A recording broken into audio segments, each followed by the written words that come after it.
Gaza.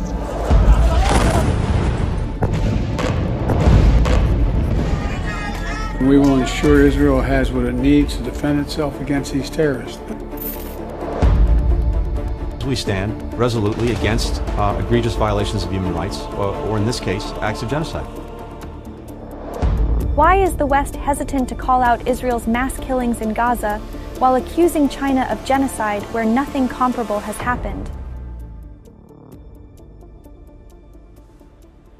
As we delve into the situations in Xinjiang and Gaza, three stark contrasts emerged.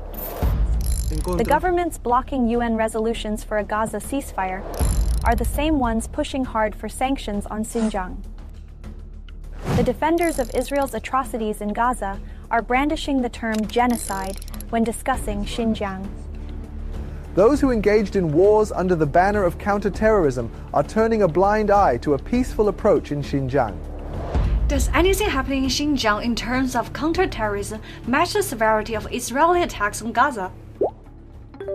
I visited Xinjiang myself. I interacted with the religious leaders there on my own, and without any interpretation, I know what is happening in Xinjiang. What is happening in that Middle East region is exactly an apartheid. In South Africa, we have got Muslim and Jewish community.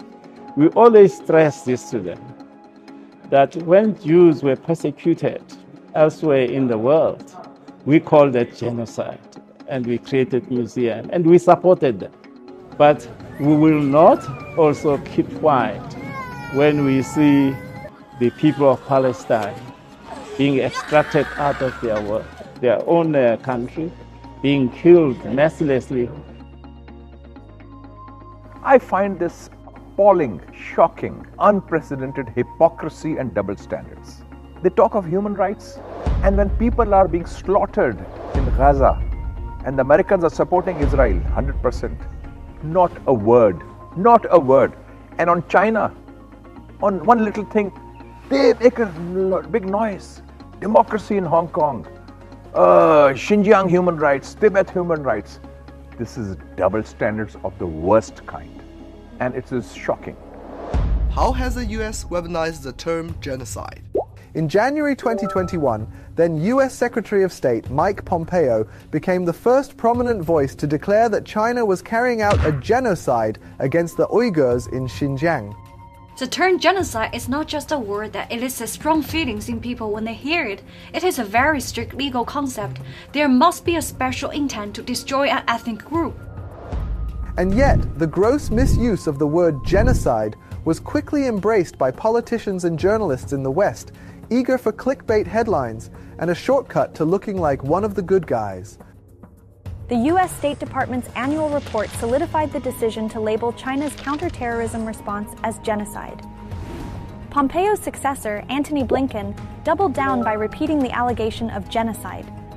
We see it in the genocide being committed against the predominantly Muslim Uyghurs and other ethnic and religious minority groups in Xinjiang. We have to be very critical of those practices of using term genocide across the board. It has to be used very restrictively and by courts of law, not by others.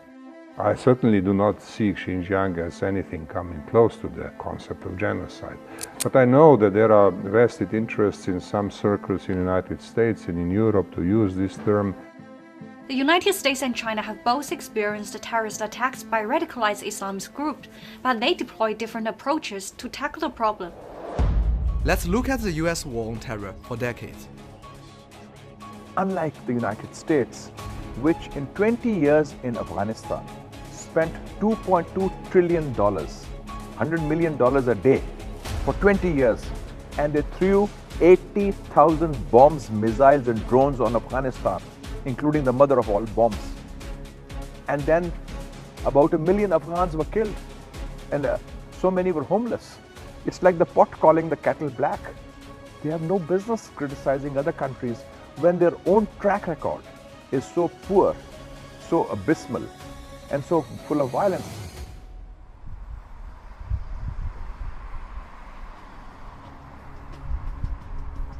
As Israel-Palestine conflict continues to worsen, genuine caring countries will place international human rights law above their geopolitical interests.